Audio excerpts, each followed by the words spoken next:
there, Connor, Andrew, and Katie. I get everybody? Yes, I did. Hope you're all doing well today, and hope you're all feeling better. I know you've been kind of off and on, kind of sick the last couple weeks, so I hope you guys are feeling better. This is your video lesson for today. 3 things I want to talk about, 3 important things that we need to talk about in terms of technique in the back half of book 1. Like I said before, I felt like book 1 should actually be 2 separate books, but here we are. They don't care too much about what I think in the grand scheme. So anyway, so 3 things I want to talk about. I'll go down the list as usual. If you want me to look at anything or send me a picture or a video just to make sure everything's looking cool or his pieces are going nicely. Unfortunately, I just can't speak to his pieces just because I haven't heard him play this week. If you want to send over a video, I can take a look and let you know what I think. But I'll do technique and then we'll go from there. Awesome. So first thing is pinky push-up number 2. We've been talking this for the last few weeks. Probably longer than that, I would think, at this point. What I want to do is get these fingers a little bit more under control. So what we're going to do is we're going to raise the stand up just slightly. And remember, bring the hand up to the fretboard.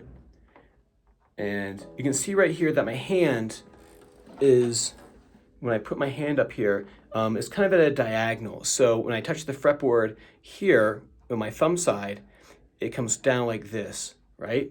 So it's not a straight line across. When I put my hand up here, I'm not doing this, where my hand is like literally straight, as the pencil being the fretboard, or the base of the fretboard. It's not this, it's more kind of like this right here. I think Connor was doing a really good job with it last time, just so like fine detail things, just to make sure everything's all cool. All right, like that right there. You bring the hand up, butt it up against the fretboard, right? Curl that ring finger right here. We're going to place that on the F sharp of the D string. What we want to do is place these 2 hovering over top of the 4th string. So we want everyone hovering over the 4th string or placed on the 4th string, as in the 3rd finger right here. If you look, I think I might have mentioned this last time, but I want to make sure that I bring it up again, is that my pointer finger isn't coming down straight on the tip of the finger. It's actually kind of off to the side a little bit, on the bony side of the finger, on the thumb side. So looking at my thumb here, on this side of the finger, so not over here, obviously, that'd be weird. If I press down, you can actually kind of see, I think you can see where I kind of, yeah, there it is, where I've kind of almost like on the side of the finger, right? So my first finger is over here on that side. My ring finger is on the 4th fret of the 4th string. There's some stuff we can do here to make sure that the first finger is in a good position, as in, like, say, this joint right here is in line with or is it parallel with the nut? I want to see Connor's finger again, just to make sure I tell you guys right which side it should be on. So you can see right here, my tip joint is right up there. So you see my tip joint, if I bring it up there, is in line with that nut. Bam, right there, right? Not that right there, because see how my wrist pops out? Turn like this, and that tip joint's pretty close, right? Cool. All right, so work on that for me. That's the first thing. Second thing is the right hand thumb. We started this discussion, like I said, for the left hand a couple weeks ago. What we're going to do is we're going to place the index and the middle finger resting on the G string. So we're going to rest that right there. We're that nice straight wrist. And when I say straight wrist, it's the top part right here is pretty straight. The hand kind of opens up this way. Your hand's not like a box. It has a little bit of shape to it. So there's that top joint right there, or sorry, the top part of his hand will be straight. And then what you'll do, you'll place the index and the middle finger on the G string. And what you do is very gently, you can start on the A string, on the 5th string right here.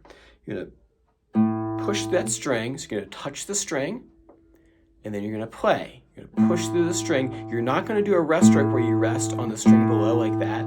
You're simply gonna push the string, and it's gonna come down and make a little cross. You can see here with the tip joint and the thumb. So the thumb will come right down here and nicely touch the tip joint right there in between, right?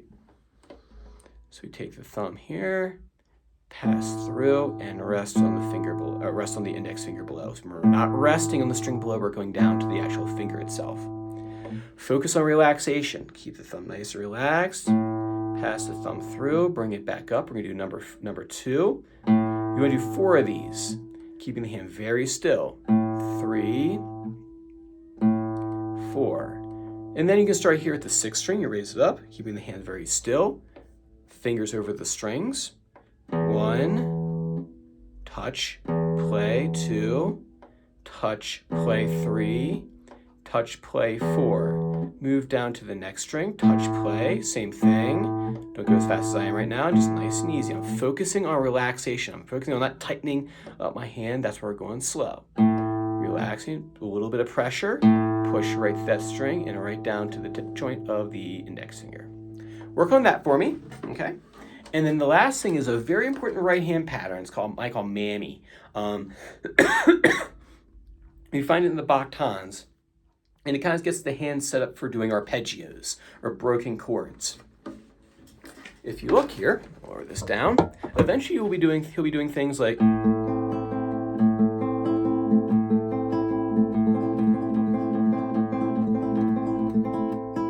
that, right? To get started with doing something like that, we gotta get the fingers kind of doing their own thing on separate strings.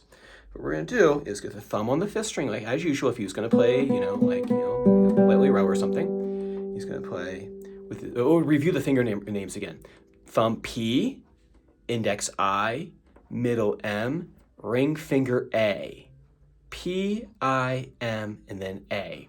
I've marked out here on the handout the Mammy pattern. Underneath Mammy are the strings that you're going to play on. So the B string being the 2nd string, E being the 1st string, and G being the 3rd string. So if I play this, M, right? M, A, M, I, M, A, M, I.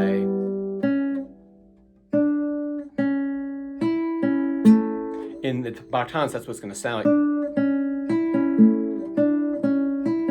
Oh my God, look at that. It's the first appearance of a chord in Suzuki.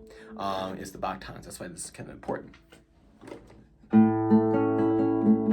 Get used to that stuff.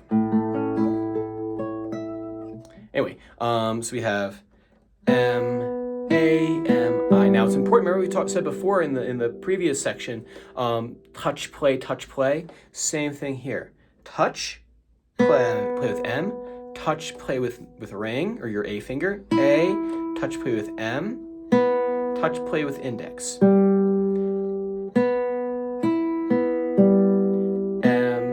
A, M, I. M, A, M, I. Right? So I want him to work on that right hand pattern. Make sure the fingers don't fly away from the strings. Okay? All right, so that's your video lesson for today. If you like I said before, if you want me to look at anything, or have any questions about anything I talked about right now, don't hesitate to send me a message. I would love to see what he's been working on this week. Hope you all feel better, and I will see you same time next time. Take care.